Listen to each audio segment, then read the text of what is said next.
अस्सलाम वालेकुम नाज़रीन। प्रोग्राम 12वां खिलाड़ी के एक नए एपिसोड के साथ आपका मेज़बान फ़याज़ बेलाना हाज़िर खिदमत है। प्रोग्राम के बाकायदा आगाज़ से पहले आज मैं ज़िक्र करना चाहूँगा उस अजीम ख़ातून का, डॉक्टर रुथ कैथरीना मार्था।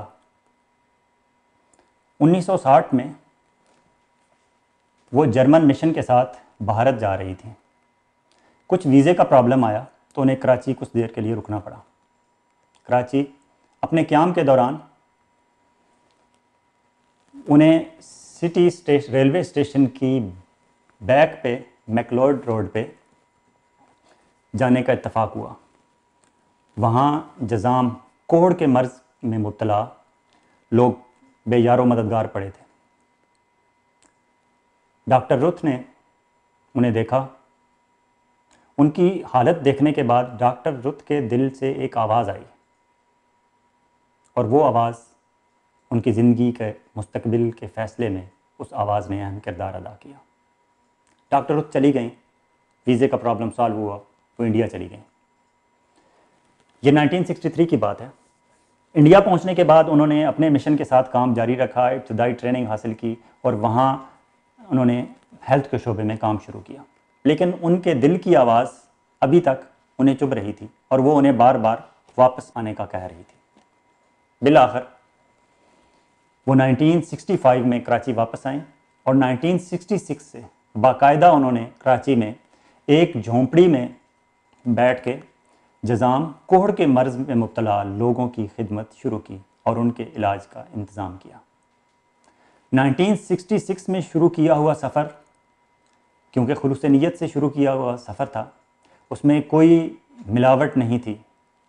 दुनिया ने देखा कि 1996 में पाकिस्तान एशिया में पहला मुल्क बना जिसे आप लेप्रोसी फ्री कंट्री कह सकते हैं।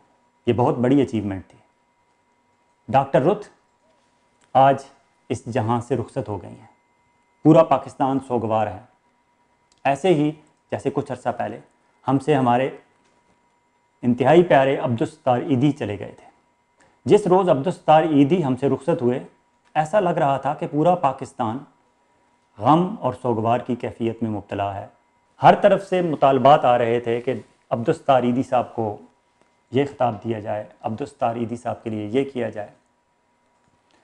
उस जज्बाती कैफियत के दौरान मेरे समेत बहुत सारे लोगों ने यह भी मुतालबा किया कि इस्लामाबाद इंटरनेशनल एयरपोर्ट का नाम अब्दुस्तार ईदी साहब के नाम से रख दिया जाए। सोशल मीडिया पर मुहिम चली, लोगों ने अपना अपना हिस्सा डाला। अभी कुछ रोज़ पहले साबिक़ प्राइम मिनिस्टर मियां मोहम्मद नवाज शरीफ साहब ने एक कमेटी बनाई। उस कमेटी में बैरिस्टर ज़फ़रुल्लाह खान साहब हैं, उस कमेटी में प्रोफेसर इरफान सिद्दीकी साहब हैं और 2 और मेंबरान हैं। 4 मेंबरान की कमेटी है। उन्हें कहा गया है कि इस्लामाबाद इंटरनेशनल एयरपोर्ट का नाम रखें। मैं वफाकी दारुल हुकूमत इस्लामाबाद के बाखबर और फ़ाल रिपोर्टर हजरात से गुजारिश करूँगा कि खुदारा उस कमेटी का पता करें, उस कमेटी का क्या हुआ। कहीं ऐसा ना हो कि इस जज्बाती कैफियत में हमें उस एयरपोर्ट का नाम कुछ ऐसा रखना पड़ जाए जिस पे एतराज़ात हों। अब्दुस्तार ईदी साहब के नाम इस्लामाबाद एयरपोर्ट कर दें। शायद ये अब्दुस्तार ईदी साहब के साथ साथ डॉक्टर रुथ को भी खराज तहसीन होगा और डॉक्टर रुथ की रूह से भी हम कह सकेंगे कि हम आपको भूले नहीं। हमारे मुल्क में जो आता है, जो खिदमत करता है, उसे हम याद रखते हैं। डॉक्टर रुथ के दिल में 1963 में जज़ाम के मर्ज़ में मुब्तला मरीज़ों को देखने से जो आवाज़ आई, वो आवाज़ हमारे इन लीडरों के दिल में क्यों नहीं आती। ये 30-30, 35-35 सालों से हम पर सवार हैं, लेकिन इनकी आवाज़ कभी पानामा की सूरत में सामने आती है और कभी सरे महल की सूरत में। ये क्यों नहीं इस मुल्क की खिदमत करना चाहते। हाँ, नारे तो बहुत लगाते हैं। इन सब के इंतखाबी मंशूर देखें, वहाँ अवाम की खिदमत सरे फहरिस्त दर्ज होगा और उसके बाद एहतसाब एक लाजमी शिक होती है। उस पर अमल करें ना करें, लेकिन अब शायद वक्त बदलने वाला है और इस बदलते वक्त के साथ मुझे और आपको भी बदलना है। हमें उस जज्बाती कैफियत से निकलना है। मियां नवाज शरीफ साहब जिस जज्बाती कैफियत में आज मुब्तला हैं और उनके मुखालिफिन इमरान खान साहब और ताहिरुल कादरी साहब और बैरून मुल्क बैठे हुए जनरल परवेज़ मुशर्रफ साहब, जो अब कहते हैं कि मिलिट्री वाले मुल्क को पटरी पर वापस लाते हैं और ये सिविलियन उसे डीरेल कर देते हैं। उन परवेज़ मुशर्रफ साहब के भी हमें आंखें बंद करके उनके पीछे भी नहीं चल पड़ना। हमें ख़ुद अपने आप से पूछना है कि हम चाहते क्या हैं। अभी प्रोग्राम में आगे बात करेंगे। मेरे मेहमान होंगे पाकिस्तान से जनाब मुमताज़ सहाफ़ी इरशाद भट्टी साहब, और यहाँ कनाडा में बैरिस्टर इमरान अकरम। उनसे इन्हीं मौज़ूआत पर बात करेंगे। आप हमारे साथ रहिएगा। अभी एक ब्रेक पे चलते हैं, ब्रेक के बाद दोबारा मुलाकात होती है।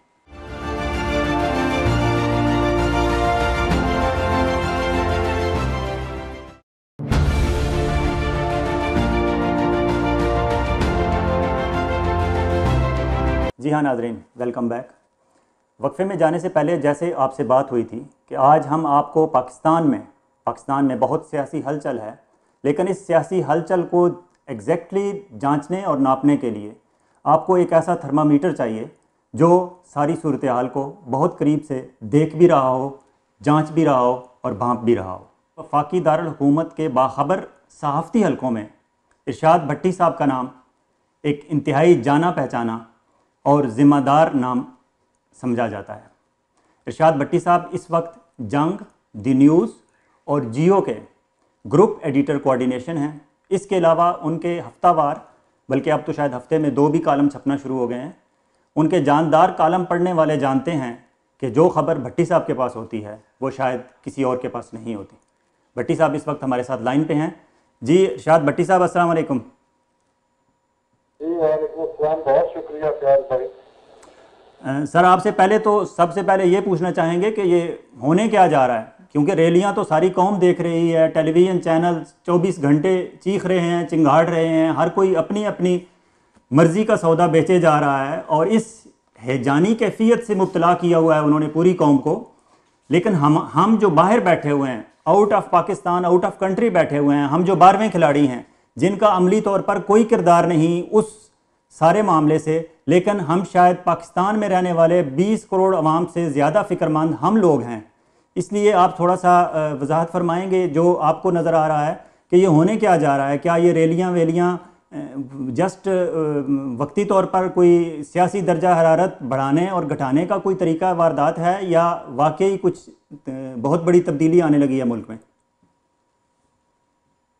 बदकिस्मती से फयाज भाई, एक किसी भी मुआशरे में या किसी भी मुल्क में जब ऐसा कोई डिसीजन होता है कि ये पनामा लीक्स को ले लें, माल्टा में हुआ, आइसलैंड में हुआ, बाकी जगहों पे भी जहाँ जहाँ हुआ, उन्होंने बड़े पुरअमन तरीके से ये सारा कुछ हो गया और आइसलैंड दोनों जगह पे इंतखाबात हो गए, दोनों जगह पे दोबारा हुकूमतें वो आ गई और पता ही नहीं चला। लेकिन हमारे यहाँ चूँकि ये बड़े पीर पाको इनमें ये बड़ा एक ट्रेडिशन अब बन गई है कि जो भी फैसला आता है, जो भी डिसीजन आता है, वो इलेक्शन का हो, वो कोर्ट का हो या किसी तरह का भी हो, कोई फरीक मानने को तैयार ही नहीं होता। हर कोई कहता है धांधली हुई, जुल्म हुआ, और वही अभी चल रहा है।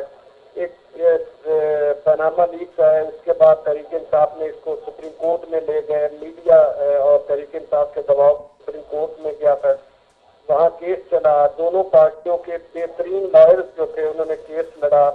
फिर उसके बाद जो डिसीजन आया वो 5-2 का था। 2 जजेस ने कहा कि ये नाअहल है इनको, लेकिन 3 ने कहा अभी मजीद तफ्तीश होनी चाहिए। GIT बनी, उसमें सारी पेशियां हुई, उसके बाद डिसीजन आया 5-0 का आया। तो उसमें वज़ीर आज़म को उन्होंने नाअहल किया, बाकी केस जो है नैब को भेजे। अब इसके बाद कोई ऐसा बनता नहीं था ये सारी रैलियों का ये, लेकिन चूंकि एजुकेशन नहीं है, जहालत बहुत ज्यादा है और ये लोग हम पे मुसल्लत हुए हैं, तो इसलिए ये बड़ी बदकिस्मती से, यानी 3 दिन से GT रोड बंद है, 3 दिन से वो जो एक पूरे लोगों का वो खत्म हो गया है, रोजगार खत्म हो गया है, पूरी हुकूमती मशीनरी इस पे लगी हुई है, बंदे निकाले जा रहे हैं, 10,000 से ज्यादा पुलिस इस पे है, तैनात है, एक ही काम है और वो बस चल तो ये नहीं होना चाहिए। और ये बेसिकली सारी है दबाव है जुडिशरी पे, क्योंकि 8 तारीख से 8 सितंबर से शरीफ फैमिली अपनी जिंदगी के सबसे मुश्किल दिनों में आ रही है और डे टू डे हेयरिंग हो रही है और सुप्रीम कोर्ट के अंडर हो रही है, और ये बहुत सख्त किस्म के रेफरेंसेज है करप्शन के और बाकी उन सारों को तवज्जो हटाने के लिए, दबाव डालने के लिए, एज ए पार्टी लाने के लिए कि देखिए अवाम हमारे साथ है और असल जीआईटी ये है, असल अदालत ये है, ये इन्होंने हमें क्लीन चिट दे दी, इन्होंने हमें, ये एक खास पॉलिटिकल स्टंट है, लेकिन इसका फर्क कोई नहीं पड़ेगा बहुत। और ये बस ये कि मुल्क का सारा वो कारोबार रुका हुआ है, सारी मीडिया इसी तरफ लगा हुआ है, तो ये बदकिस्मती की बात है कि ये ऐसा हो रहा है, ऐसा होना नहीं चाहिए था। तो जो हम समझे हैं कि ये 2-3 दिन ये आपका ये वीक जो है पाकिस्तान में कारोबारी ज़िंदगी का और कारोबार का के लिए ये वीक जो है तबाह कर दिया गया है, इसे ओवर समझें तो नेक्स्ट मंडे से हम समझते हैं कि मामूल पर चीज़ें आ जाएंगी। नहीं नहीं, बिल्कुल भी नहीं, बिल्कुल भी। उसकी वजह ये है कि अभी तो ये जैसे वो कहते हैं ना, अभी तो वो पिक्चर शुरू हुई है, अभी तो फिल्म शुरू हुई, अभी तो पार्टी शुरू हुई है, अभी ये बड़ा दबाव डालेंगे, अभी ये बयानबाजियां चलेंगी, अभी सारा कुछ बहुत सारे इस पे होंगे। लेकिन ये इसका जो सबसे है कि वो अब आज उन्होंने जेल में बड़ा एक कहा कि मुझे 5 जजेस ने यक जुम्बश फारग कर दिया। ठीक। आज उन्होंने पहली मरतबा जजेस को सुप्रीम कोर्ट को मेलाइन किया, डायरेक्ट अटैक किया नवाज शरीफ साहब ने उन पे, जो नहीं करना चाहिए था। यक जुम्बश तो है ही नहीं। ठीक। तो एक पूरा। हेलो जी हाँ नाजरीन, भट्टी साहब से टेलीफोन लाइन हमारी कट गई है और बार बार कोशिश के बावजूद टेलीफोन लाइन नहीं मिल रही है। मुझे यकीन है कि इरशाद भट्टी साहब जैसे बाखबर सहाफ़ी की टेलीफोन लाइंस पे अगर कव्वे ना बैठें तो फिर उन्होंने कहाँ बैठना है। उन कव्वे बिठाने वाले साहिबान से भी हमारी गुजारिश है कि खुदारा 12वां खिलाड़ी आपके लिए इतनी तकलीफ़ दे प्रोग्राम नहीं होगा इंशाल्लाह। हम कतन हमारा किसी मुस्लिम लीग, किसी पीटीआई, किसी पीपल्स पार्टी, किसी पाकिस्तान अवामी तहरीक या किसी जेयूआई मौलाना फजलुर रहमान ग्रुप या किसी दरख्वास्ती ग्रुप से कतन कोई ताल्लुक़ नहीं है। हम इरशाद भट्टी साहब से यही जानना चाहते थे कि पानामा के फ़ैसला आने के बाद वज़ीर आज़म मोहम्मद नवाज़ शरीफ साहब ने बज़ाहिर वहाँ जब कौमी असम्बली में शाहिद खाकान अब्बासी साहब को आइंदा वज़ीर आज़म नामज़द किया और कौमी असम्बली ने उन्हें 221 वोटों की भारी अक्सरियत से वज़ीर आज़म भी बना दिया, तो बज़ाहिर लगा कि हमारे यहाँ सब कुछ स्मूथ ट्रांजिशनिंग हो रही है, सब कुछ एक तरतीब से हो रहा है। लेकिन फिर अचानक मियाँ नवाज़ शरीफ साहब सड़कों पर निकल आए और अब सड़कों पर निकलने के बाद कमेटी चौक उन्होंने जो ख़िताब किया, उसके बाद उन्होंने दीना में ख़िताब किया, जेलम में ख़िताब किया। आज रात वो जेलम में क़याम कर रहे हैं, कल आगे निकलेंगे गुजरात, गुजरांवाला भी यकीनन वो ख़िताब करेंगे, फिर लाहौर पहुँचेंगे। अब तक की उनके ख़िताबात से यही नज़र आ रहा है कि उन्हें ये समझ नहीं आ रहा कि हुआ क्या है। मेरा अंदाज़ा ये है और भट्टी साहब का भी कहना यही था कि ये वक्ती है, सब कुछ नहीं होने जा रहा। और कुछ दिन पहले पाकिस्तान के सीनियर तरीन कालमिस्ट जनाब नुसरत जावेद साहब ने भी अपने कालम में यही लिखा है कि कुछ नहीं होने वाला, ये सिर्फ वक्ती उबाल है। और शायद मियाँ नवाज़ शरीफ साहब अपनी पॉलिटिकल फेस सेविंग के लिए ये सब कुछ कर रहे हैं।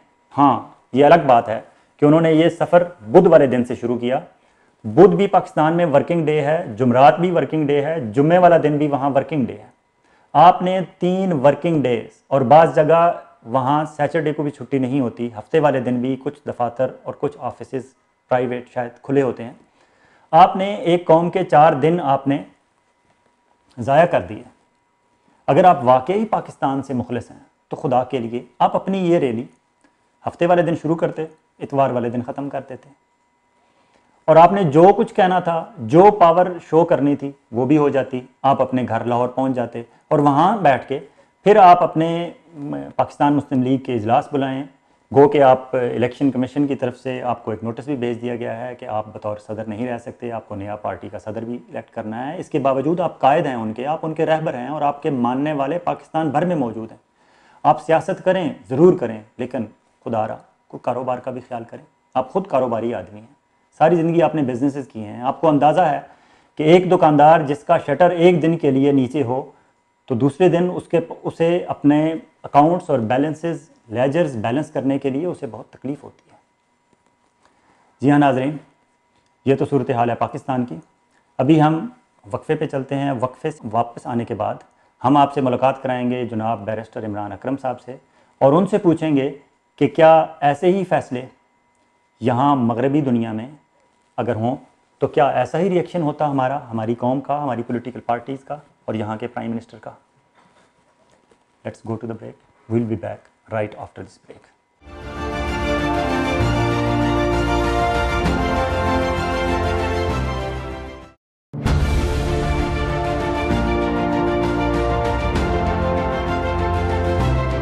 जी हाँ नाज़रीन, welcome back from the break.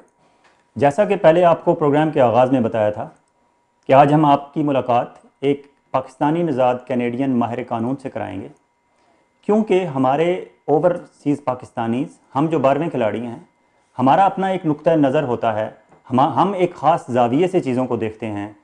हमारा उस तरह एट स्टेक कुछ नहीं होता जैसा कि पाकिस्तान में रहने वाले लोगों की मजबूरियाँ हैं कि किसी ने अपने आप को PTI के हाथों यरगमाल बनाया हुआ है तो किसी ने पाकिस्तान मुस्लिम लीग के हाथ में अपने हाथ और बाजू काट के दिए हुए हैं और कोई पीपल्स पार्टी का झंडा थामे अपनी धुन में मस्त है। हम बाहर बैठे हुए 12वें खिलाड़ी, हमारी गुफ्तगू को प्लीज़ खुदारा आप भी इसी तरह देख करें कि हमारा ज़ाती तौर पर वहाँ कुछ एट स्टेक नहीं है। हम सिर्फ, हमारा दिल, हमारी धड़कनें उस पाकिस्तान के लिए धड़कता है। और आज हमारे मेहमान मोहतरम जनाब बैरिस्टर इमरान अकरम साहब, ये पाकिस्तान में पंजाब यूनिवर्सिटी लॉ कॉलेज में पढ़ाते रहे हैं एक अरसे तक। उसके बाद ऑटवा यूनिवर्सिटी में एज विजिटिंग प्रोफेसर यहाँ ये तशरीफ़ लाए। फिर यहाँ से इन्होंने क्वींस यूनिवर्सिटी से इम्तियाज़ी हैसियत में LLM किया और अब ये एज ए बैरिस्टर प्रैक्टिस कर रहे हैं गुज़श्ता तकरीबन 7-8 साल से। Welcome to our studio Imran Akram साहब, बहुत शुक्रिया आप तशरीफ़ लाए। साहब आपका बहुत शुक्रिया, आपने मुझे दावत दी और मुझे आपने अपने नाज़रीन के सामने बोलने का मौका दिया। इसी वसीले से मेरी बात, हम सब लोगों की बात, यहाँ पे रहने वाले तारकीन वतन और जो पाकिस्तानी मुख्तलिफ़ शुबा है ज़िंदगी में अपने अपने फ़राइज़ सर अंजाम दे रहे हैं, तो उनकी आवाज़ बन के हम अगर कोई पैगाम या कोई बात अपनों तक या अहले इक़्तिदार तक या मुख्तलिफ़ समाजी और माशरती इदारों तक पहुँचा सकें, तो इसके लिए बहुत शुक्रिया। इमरान भाई, मेरा कोशिश यही होती है 12वें खिलाड़ी में, और 12वें खिलाड़ी इस प्रोग्राम का नाम ही इसीलिए रखा गया था कि हम बाहर बैठे हुए हैं, तो प्लीज़ हमारे एंगल से देखें चीज़ों को, क्योंकि वहाँ पाकिस्तान में बैठे हुए लोगों को, हमारी सोसाइटी ऐसी है, हमारा कल्चर ऐसा है कि हम जब एक झंडा पकड़ लेते हैं किसी एक पॉलिटिकल पार्टी का, या कोई हमारा डायरेक्ट या इनडायरेक्ट कोई इंटरेस्ट कहीं डेवलप हो जाता है, तो हम फिर ज़िद की हद तक उसे सच साबित करने के लिए वहाँ खड़े रहते हैं। तो हम थोड़ा सा यहाँ बैठे हुए बाहर से डिफरेंट एंगल से चीज़ों को देखते हैं और हमारा एक्सपोजर उनकी निस्बत ज़्यादा हो जाता है। तो मैं आपसे, पहला सवाल भी मेरा यही होगा कि अभी पनामा का फ़ैसला आया, उसके बाद पूरे मुल्क में 2 वाज़े ग्रुपों में पूरा पाकिस्तान तकसीम हो गया। एक वो जो पनामा के फ़ैसले पे कामयाबी के जो है वो दावे कर रहा था और एक दूसरे को लड्डू और मिठाइयाँ खिलाई जा रही थी। दूसरी तरफ वो थे जो समझते थे कि शायद ये ज़्यादती हुई है हमारे साथ। तो क्या यहाँ वेस्टर्न वर्ल्ड में, कनाडा में, अमेरिका में, या यूरोप के किसी कंट्री में, या इंग्लैंड में अगर ऐसा कोई डिसीजन आता, यहाँ रिएक्शन ऐसा ही होता जैसा पाकिस्तान में है? अल्लाह साहब, सबसे पहली बात कि ये जो मशरक़ और मगरब का मुवाजना है, बाज़ औक़ात हम इसमें, इस मुवाज़ने में इस बात को भूल जाते हैं कि किसी भी कौम की तारीख़ में या किसी भी मुल्क की तारीख़ में जो जमहूरी इदारे या समाजी इदारे, माशरती इदारे, सरकारी इदारे, उनका जो इर्तिका है, ये एक कुदरती अमल है। उस एक वहाँ पे ये सारा मुख्तलिफ़ मनाज़िल अपनी वो तय करते हैं, कुछ जल्दी करते हैं, कुछ सुस्त रवि से करते हैं, लेकिन इन सब इदारों का जो इर्तिका है वो एक फितरी अमल है। ये बात कहना कि मगरब में आज से 100 साल पहले, 200 साल पहले या 50 साल पहले ऐसे वाक़यात नहीं होते रहे, आप तारीख़ उठाएंगे तो आपको हर मुल्क में कमो बेश ऐसी ही मिसालें जिस तरह पाकिस्तान में अब हो रहा है वो मिलेंगी। लेकिन इस बात को एक जवाज़ बना के और एक्सक्यूज़ बना के ये कहना कि हमारे यहाँ अभी जमहूरियत को या इदारों को, समाजी इदारों को या जमहूरी इदारों को पनपने का मौका नहीं दिया गया। मेरे ख्याल में ये जवाज़ गलत है। ठीक है। हालांकि ये बात मैंने जैसे आपको पहले कहा कि कनाडा में, इंग्लैंड में, अमेरिका में या anywhere in the developed world ये सारे के सारे काम, सारे फ्रिक्शन जो है मुख्तलिफ इदारों के दरमियान, समाजी इदारों के दरमियान, सियासी इदारों के दरमियान, सरकारी इदारों के दरमियान होती रही। लेकिन वो जो इर्तिका का जो अमल था, उन लोगों ने जो 100 साल पहले बात सीख ली या 50 साल पहले सीख ली या 30 साल पहले सीख ली, अब बात यह है कि वो बात हमने क्यों नहीं सीखी। हमने अगर अपना सफ़र, अपनी जो है आज़ादी के सफ़र के बाद, हमने 1947 के बाद हमने जो अपने इर्तिका की जो हमारी मनाजिल थी, उसमें हमने क्यों नहीं ये बातें सीखी।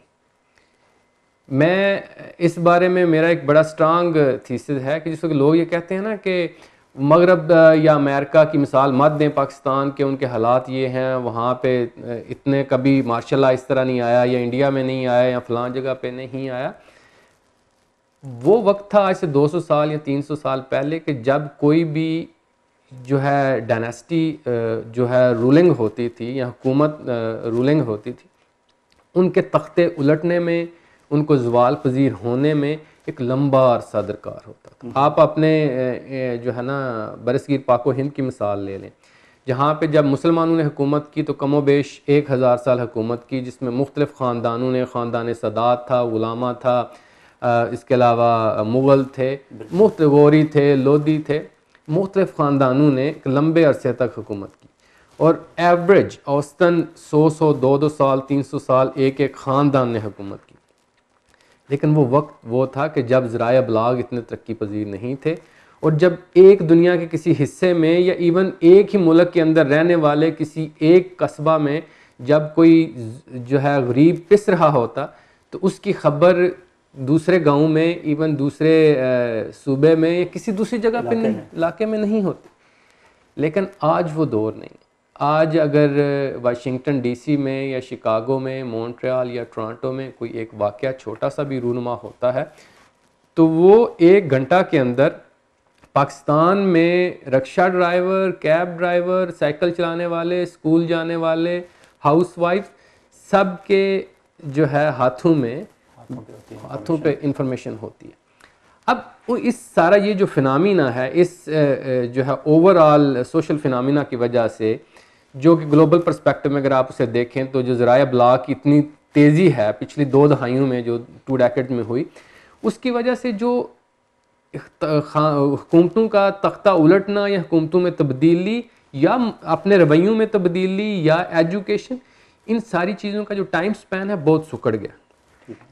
अब ये अगर एक बात हमारे मुल्क में हो रही है और यहाँ पे कनाडा में बैठने वाले हर पाकिस्तानी को पता है उसी वक्त, और वाइस वर्सा कि अगर पाकिस्तान कनाडा में या मगरब में कोई बात हो रही है तो पाकिस्तान में बैठने वाले हर बंदे को उसकी खबर है, तो हम ये बात क्यों नहीं सीखते कि अगर अमेरिका में ये हो रहा है, कनाडा में अगर ये हो रहा है, यूरोप में ये हो रहा है, तो हम वो अच्छी बातें हम क्यों नहीं सीखते। ये तो एक मेरा पहला नुक्ता है इस बारे में। दूसरी बात यह है कि अगर क्या मगरब में ऐसा होता है जैसे अब पाकिस्तान में हो रहा, फ्रिक्शन इदारों में ज़रूर होती है, हर मुल्क में होती है, कनाडा में भी होती है, अभी इस जदीद दौर में भी होती है, इससे कोई आप इनकार नहीं कर सकते। लेकिन जैसे पाकिस्तान में इस वक्त हो रहा है ऐसे नहीं होती। जब 2 इदारे जो है आपस में इंटरेक्ट कर रहे होते हैं विद इन गवर्नमेंटल सिस्टम, एक निज़ाम हुकूमत के अंदर रहते हुए, जो उसके उस निज़ाम हुकूमत के मुख्तलिफ पिलर्स हैं, उनके अंदर अगर आपस में इंटरेक्शन हो रहा है और नौबत यहाँ तक आ पहुँची कि वहाँ पे अब फ्रिक्शन क्रिएट हो रही है, उस फ्रिक्शन को किस तरह हैंडल किया जाता है और उस फ्रिक्शन को किस तरह रिस्पॉन्ड किया जाता है, तो उसके आगे 2-3 ज़ैली पहलू हैं। सबसे पहला जो है पहलू आस्पेक्ट जो है वो ये है कि अगर आप सरबराह हुकूमत के तौर पे आपके ख़िलाफ़ कोई फ़ैसला किसी दूसरे इदारे ने, हुकूमती इदारे ने जिसमें अदलिया है या पार्लिमान है, उन्होंने अगर फ़ैसला कर दिया है तो सबसे पहले आपकी ज़ात आती, आपका सफ़र अपनी ज़ात से शुरू होता। तो अगर आप ज़ाती सतह पे यू आर रिवेंजफुल और यू आर अग्रेसिव और मैं ना मानूं की रट लगाएं, तो ये सबसे पहले आपकी ज़ात रिफ्लेक्ट होती है ऐसी सिचुएशंस में, ऐसे क्राइसिस में आपके ज़ात के ज़ाती जो शख्सी पहलू हैं वो सामने आने शुरू होते हैं। दूसरी बात यह है कि आपका सियासी जो आपका करियर है, अगर आप सियासी जमात से तल्लुक़ रखते हैं तो सियासी जमात की क्या लाइन है, तो आपने फिर उसको भी देखना, फॉलो करना। और फिर जो तीसरी अहम बात है जो मेरे ख़्याल में सबसे यानी पहले आनी चाहिए, आपकी ज़ात भी पीछे रह जानी चाहिए, आपकी सियासी जमात भी पीछे रह जानी चाहिए, वो है आपकी सरबराह मुमलकत होने के नाते, एक पब्लिक ऑफिस होल्डर होने के नाते आपका क्या रिस्पॉन्स होना चाहिए। तो ये किसी भी मुल्क में आप मिसालें उठा के देख लें, आपको ऐसी फ्रिक्शन ज़रूर नज़र आएंगी जहाँ पे सुप्रीम कोर्ट ने, किसी भी मुल्क की सुप्रीम कोर्ट ने एक फ़ैसला दिया तो उसे एग्जेक्टिव किस तरह रिस्पॉन्ड कर रही है, ना चाहते हुए भी उसकी मुखालफत भी करते हैं तो वो किस तरह करते हैं। तो मैं इस बारे में एक बड़ी खूबसूरत बात, यहाँ पे कनाडा में एक कॉन्स्टिट्यूशनल स्कॉलर हैं पीटर हॉग, उन्होंने इसको बड़ी खूबसूरती से लिखा यहाँ पे कैनेडियन पर्सपेक्टिव में कि जिस वक्त इदारों के दरमियान जिसको झगड़ा बढ़ता है तो ही कॉल्ड इट चार्टर डायलॉग, कि जिस वक्त आइन की किसी शिक के तहत, किसी जो है ना प्रोविजन के तहत अगर सुप्रीम कोर्ट ऑफ कनाडा ने कोई फ़ैसला दे दिया या किसी पार्लियामेंट ने कोई फ़ैसला कर दिया एग्जेक्टिव के ख़िलाफ़, या एग्जेक्टिव कोई भी इन तीनों जो है पिलर्स ने जो आपस में अगर इंटरेक्ट करना है, तो it should not be a form of fight, it should be a form of dialogue. That's the respect, that's the grace, कि जिस वक्त आप इदारे आपस में इंटरेक्ट करते हैं तो जिस वक्त फ्रिक्शन सियासी अखाड़ा या एक लड़ाई का अखाड़े में बदल जाती है तो वहाँ पे फिर तोड़ फोड़ होती है, तोड़ फोड़ होती है तो फिर इदारे परवान नहीं चढ़ते। तो पीटर हॉग ने बड़ी खूबसूरती से कहा कि it's a form of dialogue, even if some time parliament और the executives they are not getting what they were looking for, तो उस सूरत में उस सारे अमल के दौरान इस सारी जो एक्सरसाइज को एक अखाड़े के तौर पे नहीं लेना चाहिए, वहाँ पे दंगल और आपस में दिंगा मुश्ती नहीं मचानी चाहिए, बल्कि उसको रिज़ॉल्व करने के और बहुत से तरीक़ाकार हैं। तो मेरे ख़्याल में जो मैं समझा हूँ, आप कहते हैं कि मियाँ नवाज़ शरीफ साहब इस फ़ैसला आने के बाद ज़ाती तौर पर बहसीत इंसान, बहसीत वज़ीर-ए-आज़म पाकिस्तान और बहसीत पार्टी लीडर, वो तीनों महाज़ों पे प्रॉपरली रिस्पॉन्ड करने में फ़ेल हो गए। मैं बिल्कुल, यानी इसमें मैं कहता हूँ मियाँ साहब की भी नाकामी नहीं है, इसमें नाकामी हमारी सिविल सोसाइटी की है, जिसमें हम पले बड़े, आप पले बड़े, मियाँ साहब पले बड़े। ये किसी एक मियाँ मोहम्मद नवाज शरीफ की नाकामी नहीं है, ये हमारी नाकामी एज ए सिविल सोसाइटी नाकामी है। उसकी वजह, उसकी सबसे बड़ी वजह, क्योंकि मैं मौलाना साहब, आप, हम सब उसी माशरे की पैदावार हैं, तो लीडर भी हमसे ही लीडर ऊपर आए, उसी मतलब उसी जो मुख्तलिफ सब सिस्टम है। एक जो ओवरऑल कोई भी माशरती निज़ाम होता है ना, कलेक्टिवली एज ए होल अगर आप उसे देखें तो उसके अंदर छोटे छोटे सब सिस्टम्स होते हैं। अगर आपकी एक ओवरऑल माशरती निज़ाम है पाकिस्तान का, तो उसके अंदर सब सिस्टम हैं, जिस तरह फैमिली सिस्टम है, it's one of the sub systems. जो है आपकी जो है वेलफेयर ऑर्गेनाइजेशंस हैं, आपके पब्लिक इंस्टीट्यूशंस हैं, आपकी गवर्नमेंट है, आपका education system, these all are the subsystems उस माशरे के अंदर रहते हुए। अब जिस वक्त उस माशरे के अंदर रहते हुए ये सब सिस्टम आपस में मरबूत तरीके से आपस में इंटरेक्ट नहीं कर रहे होते, तो आपकी जो तवक्कुआत होती हैं एक सब सिस्टम की दूसरे सब सिस्टम से, उसमें तवाज़न बिगड़ जाता है।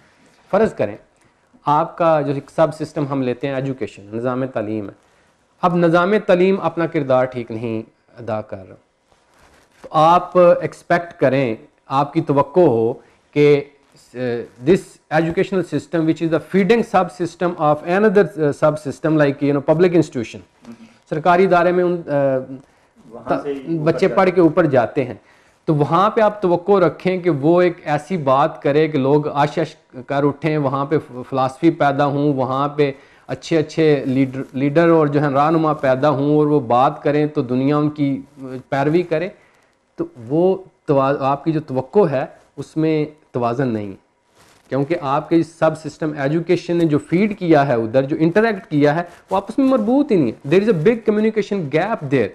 अब मियाँ साहब अगर ऐसे करते हैं तो मैं कहता हूँ कि इसमें हमारे माशरे का माशरती निज़ाम की जो है ना वो सिविल सोसाइटी का फेलियर है, ये सिर्फ मियाँ साहब की नाकामी है। ठीक है, बहुत शुक्रिया। अभी वक्फे पे चलते हैं और वक्फे से आने के बाद फिर हम मोहतरम इमरान अकरम, बैरिस्टर इमरान अकरम साहब से पूछेंगे कि मियाँ नवाज़ शरीफ साहब, इमरान अकरम साहब और फयाज़ वलाना और हम जैसे और करोड़ों लोग, वो तो पाकिस्तान के सिस्टम में से, एजुकेशनल सिस्टम में से पढ़ के ऊपर आए और हमने अपनी समझ और बूझ और अकल के मुताबिक 1 2 3 4 लीडर आगे भेजे।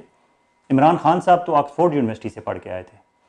वक्फे के बाद बैरिस्टर इमरान अकरम से पूछेंगे कि आखिर उन पर कौन सा रंग चढ़ गया, उन्हें क्या हुआ। Will be back.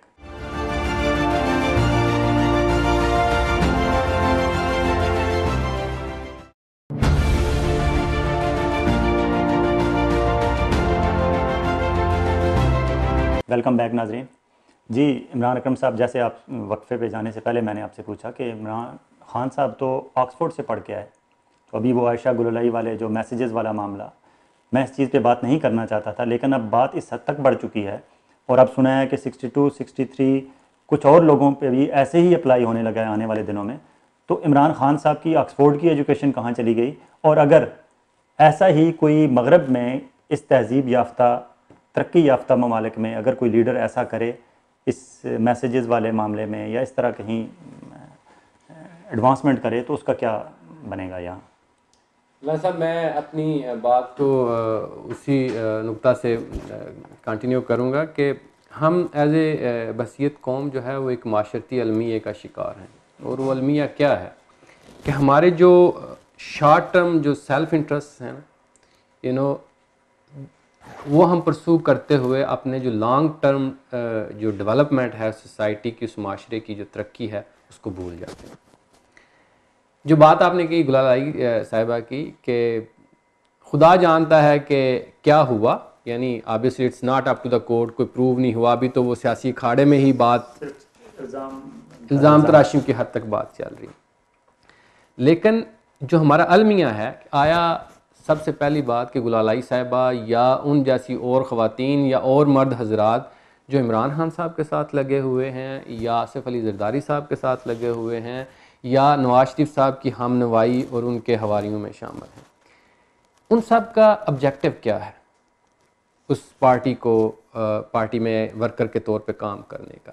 तो हर किसी के आप अगर पूछेंगे, देखेंगे तो डिटेल में जाएंगे तो आपको मुख्तलिफ, और डिटेल में ना भी जाएं तो आपको नज़र आता है, यू कैन ड्रा इन्फ्रेंसेस कि इस बंदे का पीछे गर्ज क्या थी या मकसद क्या था। तो आप अगर उससे समराइज़ करें तो हमारे माशरे में ओवरऑल जो माशरती अलमिया है वो ये है कि हमारे जो शॉर्ट टर्म सेल्फ इंटरेस्ट हैं हम उनको फ़ोकियत देते हैं over long term development of the society. ये पहली बात। ये मेरे ख्याल में एक ओवरऑल, क्योंकि अगर गुलालाई साहबा को कोई अपनी लॉन्ग टर्म अगर उनका गर्ज होती कि मैंने मुल्क की तरक्की और कौम की तरक्की के लिए मैंने काम करना है, तो अगर इमरान खान साहब ने कोई उन्हें मैसेज किया भी था या नहीं किया था, तो that has nothing to do with leaving the party.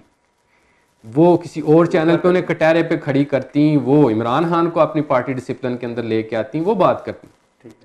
लेकिन उसको इशू बना के तो to cross the floor from one party to other or at least make a kind of home ground, you know, to go for that, that's wrong. ये हमारा अलमिया है। दूसरी बात जो आपने पूछी कि क्या मगरब में ऐसे होता है, तो आप इस बात का तसव्वुर ही भूल जाएं।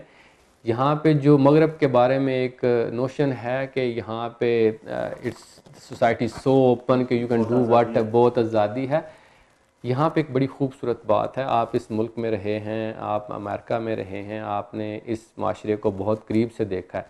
इस माशरे में जहाँ पे भी एक शख्स के हाथ में ताकत आती है तो उसके मातहत जो उसके नीचे काम करें, हाँ, किसी वर्क प्लेस पे, स्कूल में, कॉलेज में, as a teacher, student, as a subordinate, तो जिसमें भी फिड्यूशरी रिलेशनशिप का और ट्रस्ट का एलिमेंट आता है, and if you exploit that position of superiority over your subordinates in terms of because of the age, because of the experience position, उसके यहाँ पे बहुत भयानक नताइज हैं।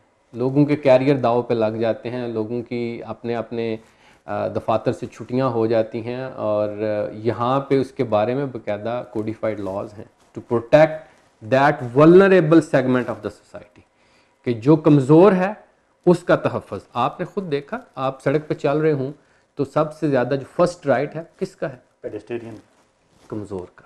बिल्कुल। तो यहाँ पे तो ये आप बात भूल जाएं कि अभी जिस तरह मैं समझाऊँ, हमारे पहले वाले मियाँ नवाज शरीफ साहब का वाले इशू में भी और इमरान खान साहब वाले इशू में भी, और कल तक आने वाले दिनों में अगर आसिफ अली जरदारी साहब का कोई इशू आता है, या पहले उन पे मिस्टर 10% या जो करप्शन के इल्ज़ाम थे, तो इस तमाम सूरत हाल में बेसिक रीज़न हमारी एजुकेशन और हमारा इज्तिमाई शऊर जो है वो इस हद तक कमज़ोर है कि हम आज इन अमराज का शिकार हैं। अफराद कोई भी हो सकते हैं, बंदा फ्रंट पे कोई भी हो सकता है।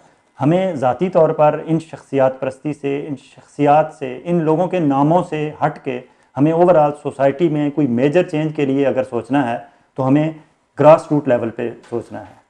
फॉर एग्ज़ाम्पल, यहाँ आप जिस तरह बात कर रहे थे पेडेस्टेरियन के राइट और साइकिलिस्ट के राइट और छोटी गाड़ी वाले के राइट और बड़ी गाड़ी वाले के राइट्स, तो वो शायद हमें यहाँ स्कूलों में बच्चों को बहुत छोटी उम्र से सिखा दिया जाता है। एडवांसमेंट का जहाँ तक है, उन बच्चों को स्कूलों से बता दिया जाता है एट द एज ऑफ 4 शायद, कि अगर कोई आपकी तरफ एडवांसमेंट करे तो उसे कहा जाता है कि यू हैव टू से स्टॉप। तो उन बच्चों को बचपन से सिखा दिया जाता है। तो हमें ओवरऑल सोसाइटी में चेंजेस की ज़रूरत है। और मैं अपने नाजरीन से भी यही कहूँगा कि हमारा प्रोग्राम, चाहे आप IP बॉक्स से देखें, चाहे किसी और ज़रिए से देखें, चाहे सोशल मीडिया के ज़रिए आप तक पहुँचे, तो खुदारा हमारे प्रोग्राम को देखते हुए, ये रवायती प्रोग्राम नहीं है किसी पाकिस्तान के टेलीविज़न चैनल का। ये 12वां खिलाड़ी है और हम 12वें खिलाड़ी ओवरसीज़ पाकिस्तानी हैं। हमारी गुफ्तगू से, हमारी बातों से खुदारा कुछ सबक लेने की कोशिश किया करें। इसे बिल्कुल इस नज़र में ना देखा करें कि हमारा ताल्लुक़ पीपल्स पार्टी से है, मुस्लिम लीग से है, PTI से है या किसी और जमात से है। हमारा किसी जमात से कोई ताल्लुक़ नहीं है। हमारी कोशिश सिर्फ ये है कि आपको वो पर्सपेक्टिव दें जो बैरून मुल्क पाकिस्तानियों का पर्सपेक्टिव है। वो चीज़ों को किस नज़र से देखते हैं, किस जाविये से देखते हैं। और जिस तरह बैरिस्टर इमरान अकरम साहब ने कहा कि हमें बहुत बुनियादी सतह पे अपनी इस्लाह की ज़रूरत है। जी इमरान साहब, आप कोई मैसेज देना चाहें आखिर में हमारे नाजरीन को, स्पेशली मौजूदा जो हमारी मुल्क की सियासी सूरत हाल है, और वहाँ से ही हम समाजी सूरत हाल की भी बात करेंगे। आप कोई मैसेज देना चाहें तो हमारे नाजरीन को।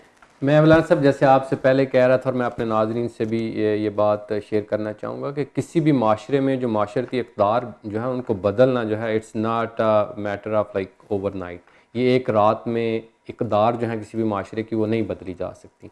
अगर हमारे माशरे में बेरा रवी या करप्शन या मैल प्रैक्टिसेस अगर परवान चढ़ चुकी हैं तो उनको बदलने के लिए एक बुनियादी ढांचा, और जो जैसे मैंने आपको पहले कहा कि जो एक सोसाइटी के अंदर, जो एक माशरे के अंदर सब सिस्टम्स हैं, उनका आपस में इंटरेक्शन बहुत ज़रूरी है ताकि उनकी तवक्कुआत में आपस में तवाज़न जो है वो ख़राब ना हो। मैं उसकी एक छोटी सी मिसाल दे के हम बात में ख़त्म करूँगा कि 20वीं सदी के आगाज़ में जिस वक़्त अमेरिका के अंदर प्रोहिबिशन लाज आए, तो प्रोहिबिशन लाज क्या थे कि जो लिकर की कंजम्पशन थी पब्लिक लेवल पे, उसकी मैन्युफैक्चरिंग और कंजप्शन जो शराब की वो बैन कर दी गई, और उसके बारे में कॉन्स्टिट्यूशनल अमेंडमेंट आई। लेकिन कई सालों की इम्प्लीमेंटेशन और सरमाया और स्टाफिंग और कस्टम्स, हर चीज़ की इम्प्लीमेंटेशन के बावजूद जब अदाद शुमार आए तो पता चला कि इतने सालों की मेहनत के बाद उस माशरे में जो खपत है शराब की वो पहले से बढ़ गई है। क्यों? क्योंकि वो उस माशरे की जो सोशल मोरेज होती हैं, उस माशरती इक़्तिदार का हिस्सा था। लोग सेलिब्रेट करते थे तो पीते थे, लोगों की बर्थडे है तो लोग पीते थे। उसको बदलना वो दैट टुक टाइम। और आज आप देखें कि there is no prohibition law in United States, लेकिन आज शराब की खपत उस जो प्रोहिबिशन लॉ की इम्प्लीमेंटेशन के दौरान कम है। उसकी वजह क्योंकि लोगों में अब अवेयरनेस है, लोगों में एजुकेट। आप अपने फैमिली डॉक्टर के पास जाते हैं तो फैमिली डॉक्टर आपको बताता है शराब पियोगे तो ये नुकसानात हैं, चॉइस इज़ योर्स। जिस वक्त आपको इन्फॉर्म जो डिसीजन करने की जो है ना एबिलिटी हो जाती है, आपकी कैपेबिलिटी डेवलप हो जाती है, तो चीज़ों को या रूल ऑफ लॉ को या किसी भी रूल एंड रेगुलेशन को इम्प्लीमेंटेशन करने में उस मुल्क में आसानी हो जाती है। तो उस और जो सबसे अहम सवाल है, जो पॉइंट है, वो ये है कि माशरती इक़्तिदार बदलना एक इर्तिकाई अमल है, और उसके लिए बुनियादी सतह पे, जैसे कि आपने कहा, तालीम का निज़ाम है, फैमिली का यूनिट है, इन चीज़ों पे फोकस करने की ज़रूरत है, और eventually things will change automatically, फिर कौम बनती है। बहुत शुक्रिया, थैंक यू। जी हाँ नाज़रीन, अभी आपने मोहतरम बैरिस्टर इमरान अकरम साहब की गुफ्तगू सुनी। उससे पहले हमारे साथ शरीके गुफ्तगू से पाकिस्तान से मुमताज़ सहाफ़ी जनाब इरशाद भट्टी साहब। इन दोनों हज़रात की गुफ्तगू सुनने के बाद मैं जो समझा हूँ उसके मुताबिक मुझे और आपको बदलने की ज़रूरत है। हम ये तवक्को रखें कि हमारे लीडरान बदल जाएं, हम ये तवक्को रखें कि वो करें जो हम चाहते हैं। उससे पहले मुझे और आपको अपने आप से बैठ के बात करनी होगी कि हम चाहते क्या हैं। क्या हम सारी ज़िंदगी नवाज़, इमरान या जरदारी के नारे लगाना चाहते हैं? क्या हमें उनकी कामयाबी चाहिए, या हमें पाकिस्तान का रोशन मुस्तकबिल देखना है? अगर हमने पाकिस्तान का मुस्तकबिल रोशन देखना है तो हमें अपने आप से बैठ के अपने आप से सवाल पूछने की हिम्मत करनी होगी। और जिस दिन हमने अपने आप से सवाल करने की हिम्मत पकड़ ली, उस दिन हमें अपने लीडरों से भी सवाल करने की हिम्मत हम में पैदा हो जाएगी। और वही दिन होगा जब हम सही मायनों में कह सकेंगे कि हमारा मुस्तकबिल रोशन है, और यकीनन रोशन है। 14 अगस्त हमारा पाकिस्तान का यौम आज़ादी करीब करीब है। आइए ऐसा करते हैं, इस 14 अगस्त को मैं और आप अपने आप के साथ बैठते हैं, अपने आप से पूछते हैं कि हम चाहते क्या हैं। क्या हम इमरान, नवाज़ या जरदारी, उनकी कामयाबी चाहते हैं, या हमें पाकिस्तान की खुशहाली और तरक्की अजीज़ है? अगर हम अपने आप से ये सवाल पूछने में कामयाब हो गए तो यकीन माने हम पाकिस्तान के मुस्तकबिल के हवाले से आने वाले दिनों में बेहतर फ़ैसले करने की पोजीशन में होंगे। अपना बहुत ख्याल रखिएगा। आइंदा हफ्ते फिर कुछ नए मेहमानों के साथ, कुछ नए मौज़ूआत के साथ आपसे बात होगी। बहुत शुक्रिया। अल्लाह हाफ़िज़।